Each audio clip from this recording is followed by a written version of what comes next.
एक और टिमटिमाता दिया बुझ गया।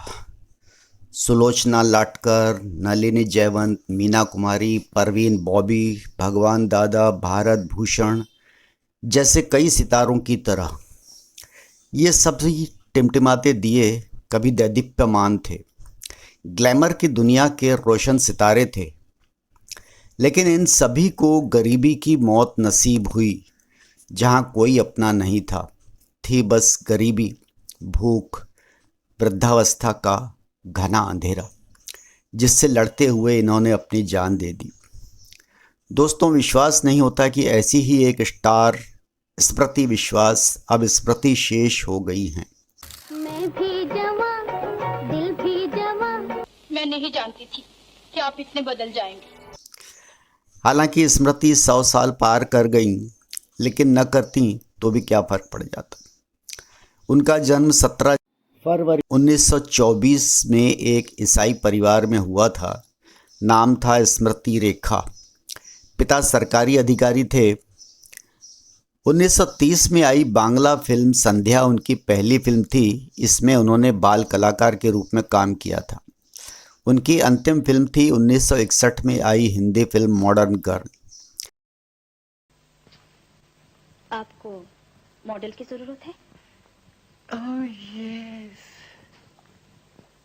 मैं मॉडल का काम कर सकती हूँ। Oh yes. तनख्वाह क्या मिलेगी?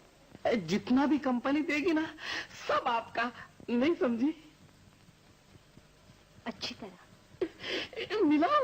एक मिनट। आहा। कुछ समय बाद उनके पिता का तबादला लाहौर हो गया। उस समय लाहौर हिंदी सिनेमा का गढ़ था। यहाँ उन्हें कई फिल्में मिली। यहीं उनका परिचय एच.डी. नारंग से हुआ। एच.डी. ने भी उन्हें अपने साथ काम दिलाया। एच.डी. उस समय लाहौर के राजेंद्र कुमार थे। उनकी पहली ही फिल्म खजांची ने तहलका मचा दिया था।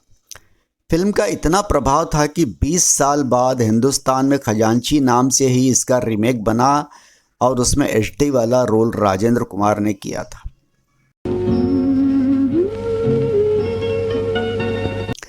मित्रों, गुजारिश है कि अभी तक चैनल सब्सक्राइब न किया हो तो कर लीजिए।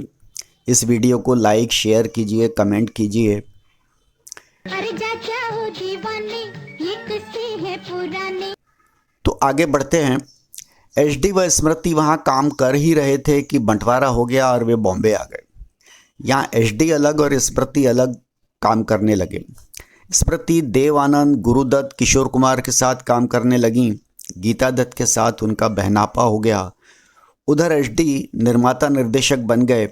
दर्जन भर से ऊपर फिल्में बनाईं। इनमें स्मृति भी काम कर रही थी।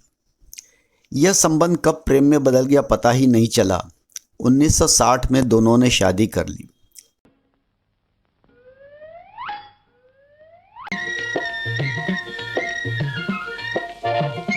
स्मृति ने फिल्म जगत को अलविदा कह दिया। एच.डी. ने एक फिल्म तो ऐसी बनाई जिसने इतिहास रच दिया। उनके फिल्म अनमोल मोती को भारत की पहली अंडर वाटर फिल्म होने का गौरव प्राप्त है। लेकिन कहते हैं ना, सब दिन होत ना एक समान। मेरा दिल मेरे जान। उनके 2 बेटे हुए और दुर्भाग्य से दोनों मानसिक रूप से पूर्ण स्वस्थ नहीं थे। दूसरी ओर एच.डी. की बाद की फिल्में चल नहीं पाईं और जैसा कि होता है 1986 में एच.डी. के दुनिया छोड़ने के बाद स्मृति व बच्चे सड़क पर आ गए।